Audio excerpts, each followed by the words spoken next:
Hey, everybody, and welcome back to another episode of Brilliantly Resilient Live. We are so excited today because we got a Philly girl in the house. And we have our friend Wendy Saltzman. Wendy is a three-time Emmy award-winning journalist. She was with WPVI. She is currently doing work with CBS in Philadelphia, and she has had NBC. NBC. NBC. Okay, NBC. You know, in my mind, I'm back with the 3, 6, and 10 thing, and I still can't get it that they switched. I still can't get that. It still throws me. But Wendy has an amazing story. First of all, as a journalist, she's also had some personal challenges that she fits in so well with our Reset, Rise, and Reveal, because she also, out of all of that, created a company called Philly Power Media. So Wendy, we are so excited to have you with us. Thanks for taking the time out of your crazy busy schedule to join us. Well, thank you for having me. And I think what you guys do is not only amazing and really helpful for women, but beyond that, I mean, what a time to be doing this. I think this is the perfect time to be talking to women and different people about how you can come back, because this is a very difficult time for a lot of people.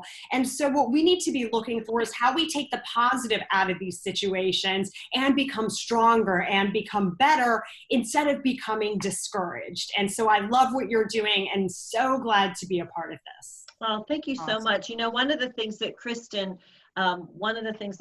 had said at the beginning of this, and that we use as like a through line, is that we want to help people come through brilliant and not broken, because it's very easy to settle into that place. I mean, it's tough. You know, you get hit with that sucker punch or train wreck, and you know that all too well. And it's hard to climb out of that. But it does start with a decision to not stay in that place. So I'd like you to tell our listeners a little bit about your journey and about your Reset, Rise, and Reveal. Absolutely. So, you know, I think one of the things is, I'll even go back further than I think what you guys are thinking about. But when I first decided that I wanted to be on TV, I had so many people pushing back and basically telling me I couldn't do it. Wow. I started off with a really high profile job as a producer for the evening news with Dan Rather. And at that time, they moved me out to Denver. I covered the JonBenet Ramsey investigation, the McVeigh and Nichols trials. And everybody thought, wow, this is so amazing. And, you know, you're involved in, you know, network news at such a young age. And I said, you know, I want to be on TV. And I felt like I was doing a lot of great work behind the scenes, but I wanted to it was never because I wanted to be on TV, but I just wanted to be able to contribute in a different way than behind the scenes as a producer. And so everybody, a lot of people, I guess I'll say, really discouraged me. I remember I had one guy who worked for Ted Koppel and said, he said, with that voice, you'll never be on TV. Oh, thank you very much. Wow. Yeah. And I had other people, and those voices were in my ear for a long time telling me I couldn't do it. And to get my first on-air TV job, I probably applied for 175. Wow. Oh my gosh. Yep. And you were already in the business. Get one. Yeah, I was working behind the scenes, but I wanted to be in front of the camera. And I'm going to say, looking back at my resume tape back then, I now, you know, when we take in interns and we look at their resume tapes, they're so amazing. I mean, mine was god awful. It was really, really bad. So it's totally clear why it took so long for me to get a job.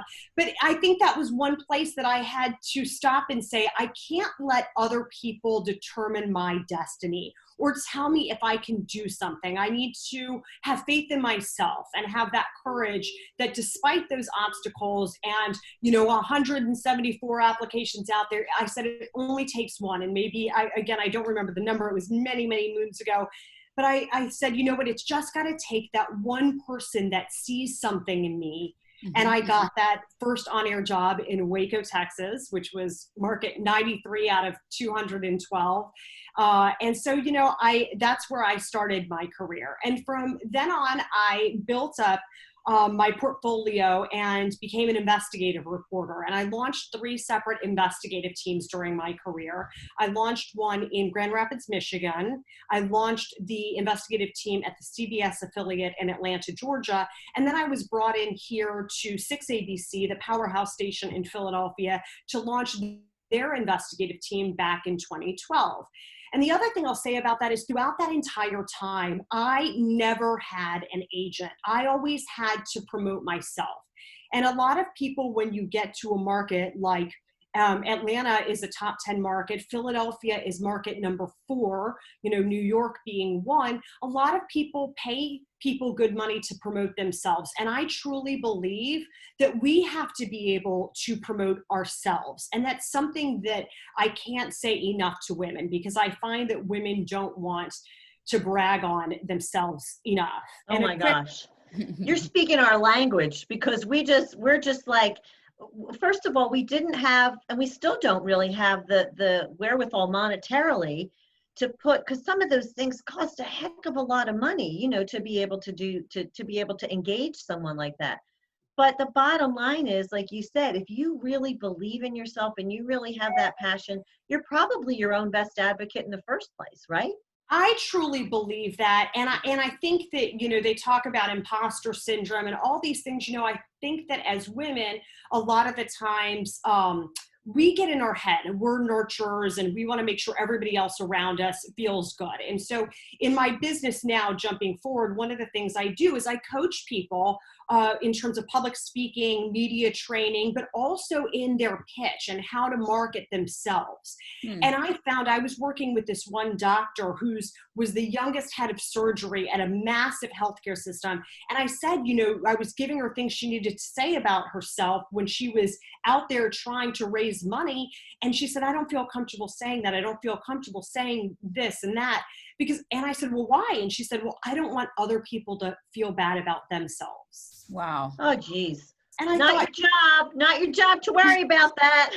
Yeah. And, it's like, you've got to be willing to go out there and promote yourself. And so I really want to see more women being ready to speak up and not tell things that are false, which happens all too often, but to tell their truth and really acknowledge, hey, these are the things I'm good at, and be willing to tell other people those things. Because I go to tons of networking events and I feel like women just aren't willing to brag on themselves. So that is, that's something that's very important to me, is getting that word out to women. I love it. It's like it's in our DNA or something to just go, like, we wait for somebody else to say, oh, do you know that she did this? And then we go, oh yeah, I don't want to. Well, of course, we used to be like that. Mary Fran and I now are like, guess what? Like, after we did 5 episodes of the show, we were like, we're amazing. We did 5 episodes. Now we're just, because we've done that whole like, oh, I don't want to say, but it doesn't get you anywhere. I think that's what we noticed. It really, that's where you're staying stuck. You're not, and getting out. And there's a way to do it. That's, I'm sure that I would love to hear your thoughts on that, of how you brag on yourself in a way that is helpful and serving, as opposed to look at me, look at me, look at me. And then people go, oh man, because there is that balance, right? Absolutely. And so I think one of the things is, again, when I say speak your truth, it's not about rambling off a list of accomplishments and, saying I've done this, this, this, and this. But, just to talk about maybe some of your successes, or also look at those people and talk about how you can potentially help those people based on what you already do. So you could say, oh, you know what, I'd love to work with you or talk with you. I have this or that client, and this is what I was able to do for them. And so that is basically turning it around so it's something that people can see, and how could your bragging, what you do, benefit them. And most people do go into things with, how does it affect me? How can it help me? So you can also kind of look at, when you're bragging about how you can, what you're saying, you can formulate that in a way that tells other people how, because of what you've learned and you've done, which is exactly what you guys are doing, how you can help them. So I think that that's important. I think that there's, if you operate, and Kristen and I talk about this all the time, if you operate from a strong sense of what your values are, and your intention really is to help other people in some way, you're doing everybody a disservice if you don't speak your truth. Mm-hmm. You're not serving yourself, and then you're not able to help other people, because if you're holding back from those things that you are able to do, from that knowledge source that you have, how does that help anybody? Yeah, absolutely. Yeah. You know what? I want to back up for a sec.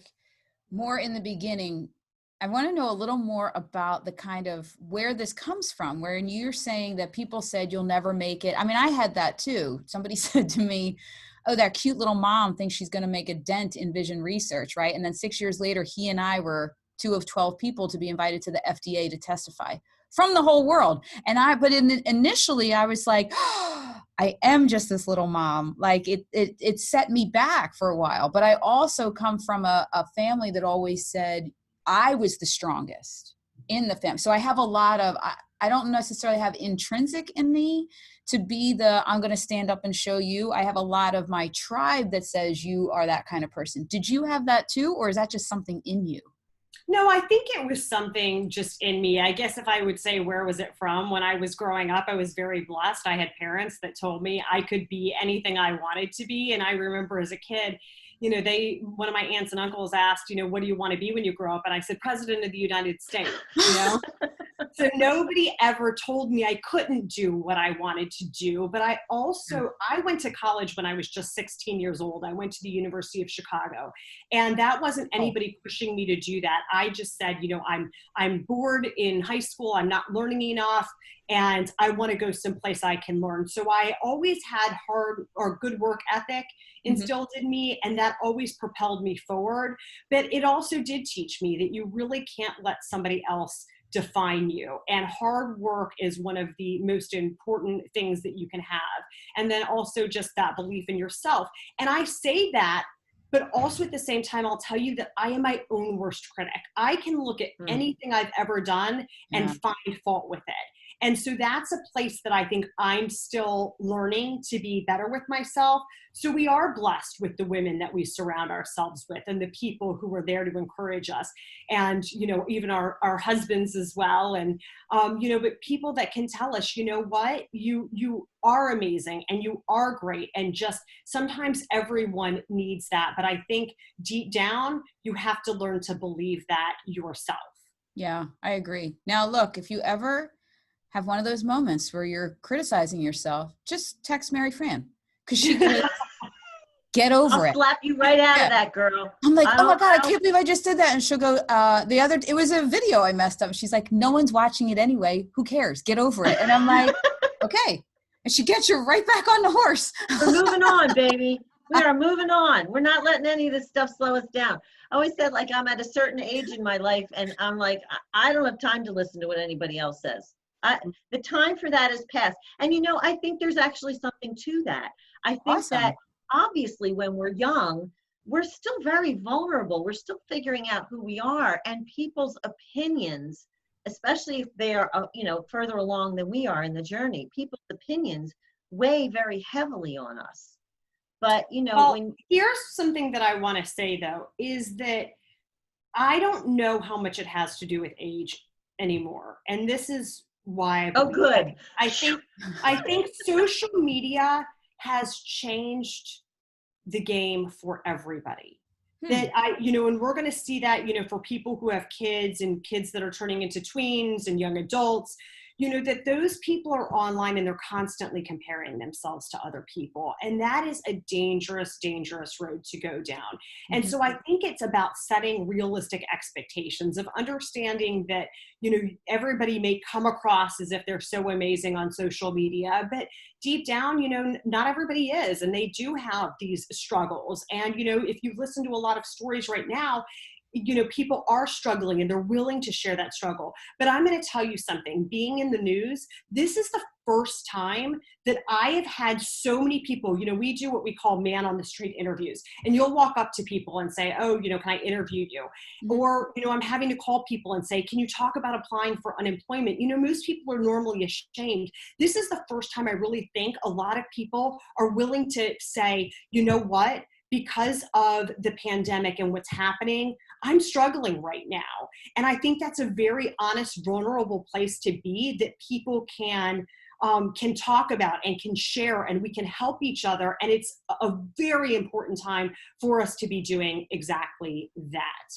And I want to tell you a little bit about my story in getting to that as well. Awesome. So I think that you're exactly right. I think there's an element when we are not achieving or getting where we want to go. There's an element that we talk about, like this personal shame, like it's somehow our fault. This pandemic has been the great equalizer, because it's no one's fault. It's everybody's in this situation, and we are all vulnerable all at the same time. So, we talk about maybe what we can learn about things from any kind of a challenge. And maybe what we're learning from this is that idea of just compassion and empathy. And, hey, even if your circumstances happen to be better than someone else's or whatever, we are all in this together. And putting your hand out to help somebody else up means that you can also put your hand out to be pulled up. So I want to talk a little bit about, and sorry to kind of switch gears, but, I think as we discussed before we went on air, that, really a changing point in my life, and that I want to be able to talk about how I turned a negative into a positive and hopefully inspire some people, is that I was diagnosed with breast cancer in December of 2016. And for me, after, having an extremely successful career on TV, of course, as an investigative reporter, I tried to say, where did this come from and why me? I really thought that originally when they said, oh, we see a spot, we need to do surgery to even check what it is, I thought, what, I'm too healthy, it can't happen to me. I'm still young, to some extent. I didn't have a family history. And, then when I was told that I did in fact have cancer, I went and had a bilateral mastectomy so that it wouldn't be something that I would have to worry about in the future. And I'm a huge proponent for that, for women. And I truly consider myself one of the lucky ones that I didn't have to get chemo, and I chose the bilateral mastectomy over radiation. But I'll say that really was a challenge for me in a lot of ways, because I felt like I was giving up my womanhood. You think about it, a mastectomy, you get rid of all your breast tissue. And it was a very emotionally challenging time for me, of feeling like I was getting rid of something that really made me a woman. And beyond that, just the mental part of saying, kind of, you go through a period, I think, of why me? Mm-hmm. And I'm sure a lot of people are going through that right now when they're, struggling with their businesses. And what I had to do is switch my thinking. And what I decided in that time was, you know what, I'm going to change my perspective. And I was very blessed, and I was so lucky. And what I took out of that is, I'm going to live my life differently now moving forward. And what that meant for me is, I'm going to stress less, try to take the little things in stride, don't sweat the small stuff.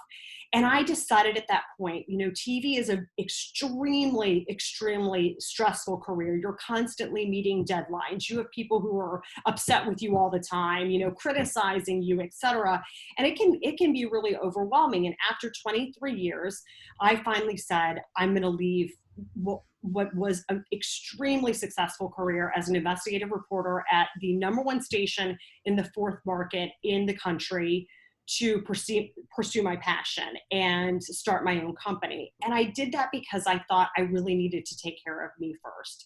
And while owning your own business, as you guys know, is very stressful, yeah, I was able to really say, you know what, I want to do something where I can focus on me, and I can continue to help people, but I can do it in another way that provides a better balance for me in my self-care, as well as then helping other people. And that's when I launched Philly Power Media, where we do public speaking training, which I love, teaching people how to speak better when they're doing presentations, if they're doing interviews, media training, which I absolutely love. And then we do video marketing to help people brand and market themselves as well. I love that. I would think that this is going to be a time for you that is, with the changing work environments that people have, and so many more of these things being conducted like this, like on these Zoom things and on these video calls and all that. I would think that for you, this is going to be a wonderful opportunity to be able to share your brilliance of how to be on camera with other people who, I mean, really and truly, you've got people in these little boxes. You have to really be focused and know what you're saying and know how to present your message. And so that's one of the things that I do want to share with your audience is you talk about giving back, how we can give back to people, you know, something in this broadcast. And if people follow me on social media, I'm on Facebook, I'm on Twitter, I'm on LinkedIn, I'm on Instagram. But if they follow me there or on my website, phillypowermedia.com, I have a section that says vlog, which is my video blog. But every week on social media, I give people tips on how to improve their marketing, how to improve their public speaking. So like this week I did a video on how to Zoom, you know, because I saw people doing, you know, crazy banana stuffs and, you know, they're doing videos and they, you know, this is what they look like. And I'm like, why do I, you know, looking up somebody's nose and yeah. I know, I'm like, just, you know, how hard is it? Just, you know, put the camera like that, or, you know, they're up against a window, you can't see their face, you know, so yeah. That was my video this week, was giving people tips on how to Zoom. But, you know, each week I try to give people tips and they're free. You know, you just follow me on social media and you can, again, go to my website and that's, you know, you can learn little tips about things you can do to make yourself become a better presenter and public speaker. And that's my way to try to give back to people. And I love doing that. And I do think it's so important right now because people are trying to figure this out and how to be on camera when you're doing stuff like Zoom interviews. So I love that ability to. Yeah, especially for the people that you work with, the speakers, because there are not going to be stages to get on like there used to be for quite some time. So we had to rethink. I keep joking that I'm bringing my kids' giant cutouts of the Star Wars people because I'm like talking on the webinars and I'm just so used to the energy of people in a room. And now I'm like, is anyone listening as I'm talking? So I'm like, the one night I had all my 3 kids had to sit and listen to a whole speech I was doing to the camera. I'm like, this was early on. I'm like, I just need a vibe. Of course, you have 3 teenagers sitting there like, oh my God. I'm like, not the vibe I didn't you were think going this all the way for. through. Well, it's interesting because having an audience, a lot of people, like even with these Zoom meetings, I feel like a lot of people can feel more natural because they're actually talking to people. I think the hardest space is when you're just doing a video that you're going to put out there on YouTube and you don't have an audience. Yeah. It's tough. And the webinars where you can't see the little tiles of people or the ones where they don't even show you the people. So I was doing the one, oh my God. All right, well, let me give you your trick. The trick is to pretend like you're talking to somebody. Pretend like you're talking to your mother or your father or your brother, sister, husband, wife. And when you're talking in that camera, just, you know, how would you be talking when you're talking to them? And that's going to make you sound more personable, even if you're just talking to a camera, just imagining that what you're talking to is actually a person. Yeah, it's so different. I think that's a great idea.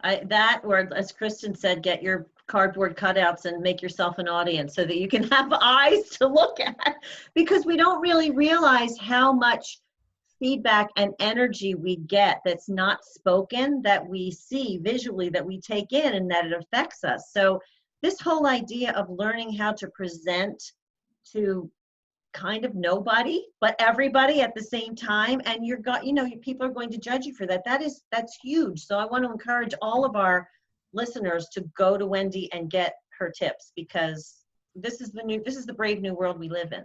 Well, Mary Fran, there's something I see that you're doing that I love too, and I'm kind of I'm trying to, you know, while I'm coaching people, I'm trying to tell them this, but one of the things I see that you're doing that I love and that I coach people is to gesture.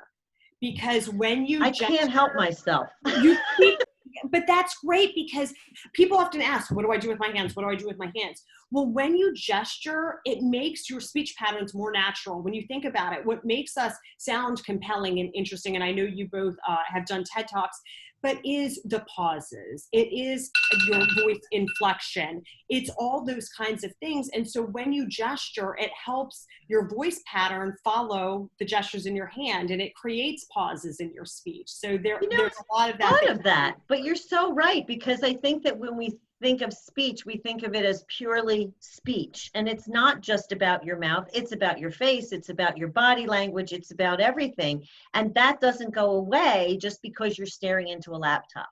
And okay, so on that, there was a study, it was a landmark study out of UCLA, and they said what they put people to watch somebody speaking, and they said, what do you think determines if somebody was a good speaker or not? And I don't have the exact statistics on me, but I speak about them. And it was something bananas, like 55% of whether they thought you were a good speaker or not was your gestures. And there was wow, one other thing, and it was another thing. Oh, it was voice. The other thing was the voice, your voice, inflection. And then the last thing was the words you use. So it was something like 85% had nothing to do with the actual words you spoke. And that's why, I love what I do in public speaking training, because we're teaching people those tools to make them better communicators with these nonverbal cues that people are looking for to determine really their level of proficiency as a public speaker. Wow. I think it all goes to again, and those things translate to those variables that we don't think of as really hitting people where they live, those variables that people respond automatically and intrinsically to. So the content is, of course, hugely important, but unless you're presenting it in a way that people seeing it are going to trust you and feel comfortable with you and feel like you're genuine and authentic, it's not going to land. Absolutely. Yeah. So ladies, I also wanted to talk to you a little bit about with, the topic that you all are talking about brilliantly resilient, how people are supposed to cope here in this time. We've talked a little bit about how things are going to change. Realistically, a lot of people are going to start working from home. But I think that what we really need to be looking for, and some advice I want to give people, is to start thinking, and I hope they have been in the last 2 months, about how they can pivot their business and things that they can do differently so that they will survive this. We're getting at the point where things are going to start opening up. But I truly believe that everybody needs to be evaluating their business and thinking about, how is this going to change in this new world? And how can I be flexible and change with it? Because you can either be the victim or you can be the victor. And we want everybody listening to this to be the victor. So for instance, when this struck, my husband and I had just gotten back from the Bahamas, and all of a sudden everything was being shut down. And my clients started canceling right and left. And I had this great lineup of clients, both for video marketing as well as public speaking training. And I just was like, oh my gosh, like, what am I supposed to do? Because both of those things I primarily did in person, and I'm probably going to have to change that. But so as you said at the beginning of this broadcast, immediately I said, what am I going to do? Because you know what, could I have sat back and, my husband does very well? Yeah. But you know what he says, you couldn't have done that because I can't sit on my butt ever. But so the first thing I did was I reached out to the news director at Channel 10, who I've met several times. And, I consider to some extent a friend. And I said, hey, do you guys need help filling in? Like, let me know. And literally a text and a 5-minute phone call later, and the following day, I was back on air after a 2-year hiatus. Wow. Oh my gosh. And that's about, how do you pivot? How, what can people do to pivot their business based on this environment? So, that to me was, hey, this is an ability for me to get my name back out there, to really hone my skills again. I'm telling other people how to speak in public or do media interviews, but it was a good opportunity for me to do that as well. And then also to help out in a really difficult time and give their reporters and their staff some relief by taking over projects for them as well. That's so, and for me, it was like, I feel so blessed, because there are so many people that are looking at businesses being shut down, or they're wondering where their next paycheck can come from. And on the front end of this, I said, I've got to do something. And so everybody, I think, needs to be looking at that when it comes to their business. Now, I'll say I'm at the end of I'm going to be back in retirement from being on TV here soon and getting back to my business full time. And so what I'm doing now is looking at, how are these things going to change? How is the way I do business going to change? And so to be resilient, everybody needs to be doing that. And so for me, it's, do I take some of my public speaking classes online? where we're doing things and remotely. And what do I love that? No, I love being in person. But while we've been in this, I've been doing remote editing projects for people where they'll send me videos and that they've taken from their cell phone, and we're editing those. So I just would encourage people to think about, it's going to be a changing time. And again, what is going to be your story after this? And I want all of them to find something positive in this and find a way to pivot that is going to be beneficial to them and beneficial to the people they're serving in their businesses. Awesome advice. And Mary Fran and I keep saying, people get so nervous because you confidently say, pivot, try something else. And we do the same thing. And they're so nervous. And we're like, now's the time to try something and fail. Like, just go try something new, try something with your business. Because I think that everyone is looking at the people that are trying to pivot as leaders, no matter if it works or not, because at least you're doing something as opposed to sitting and sobbing. Yeah, and you have to be willing to fail. All of us as business owners have failed. And sometimes it is try again. What is it, what is going to be the successful thing that you're going to do? But you know what, just by trying and just by moving in that direction, you're already going to be so far ahead of everybody else who's staying stuck in the old way that things were done. Because it's not going to be that way anymore. It's not going to be the same. But here's the other thing that you said that I love, and this is one of Kristen's and my foundational benchmark things. You reached out to someone who was a member of your tribe, but not a really first connection. Mm-hmm. Like, we are constantly encouraging people to reach out to other people because this is a changing world. Something that might not have worked 2 months ago may work now. You may find great opportunity to partner with people that previously you wouldn't have had those relationships with. So we talk about building a tribe of support, but there's also those secondary and third level connections that can really take you down the road if you just pick up the phone and make the call. And listen, I was nervous. I was like, oh, am I going to look, like an idiot? Does it seem like I'm, asking for a job? And, the response I got, first of all, it took a couple of days before I got a response. And I was like, oh, geez, now again, this person kind of runs in some of my circles. I was like, am I going to feel really dumb now? Because, I reached out, and then the text I got was absolutely, I'm going to take you up on that, just working on it. And again, it was after that one text, it was a 5-minute phone call. And, he even called me after my first time back on air, and he was like, and just like that, you're back on air. She's back. Our girl Wendy's back.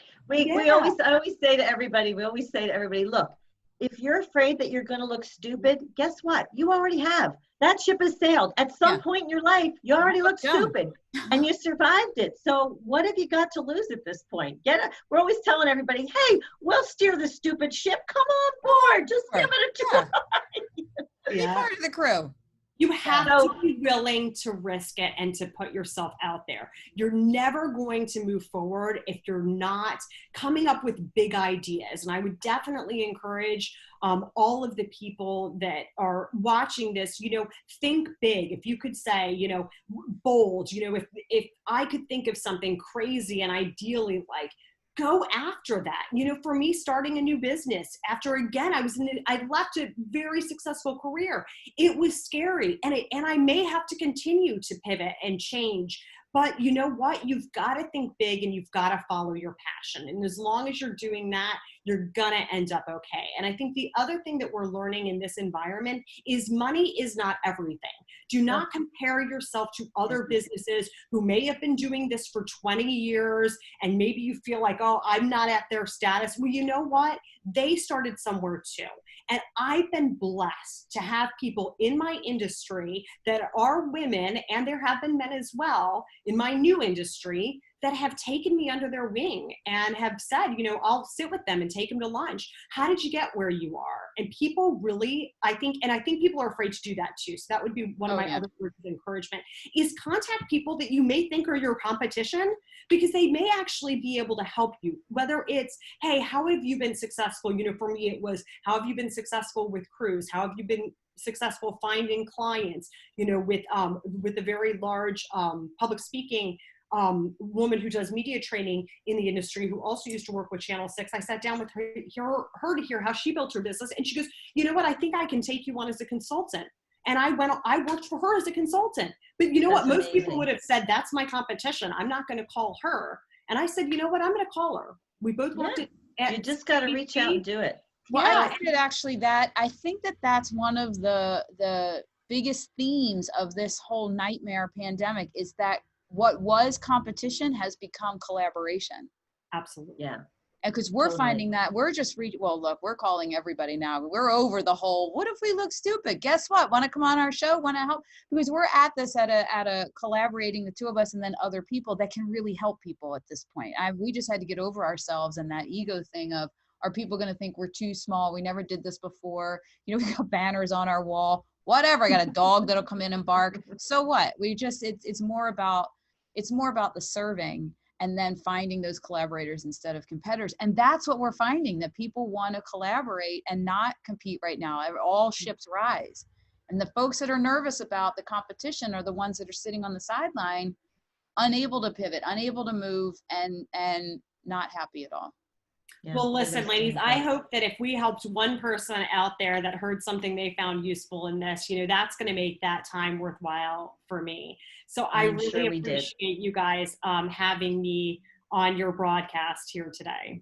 We're so excited to have you. And Wendy, do tell everybody where they can find you, because I do want people, especially in this brave new world that we're in, of everything's on video, I want them to take advantage of your tips that you're offering. So tell people where they can find you. Absolutely. So my website is www.phillypowermedia.com. And there's a section under there that says vlog, for my video blog.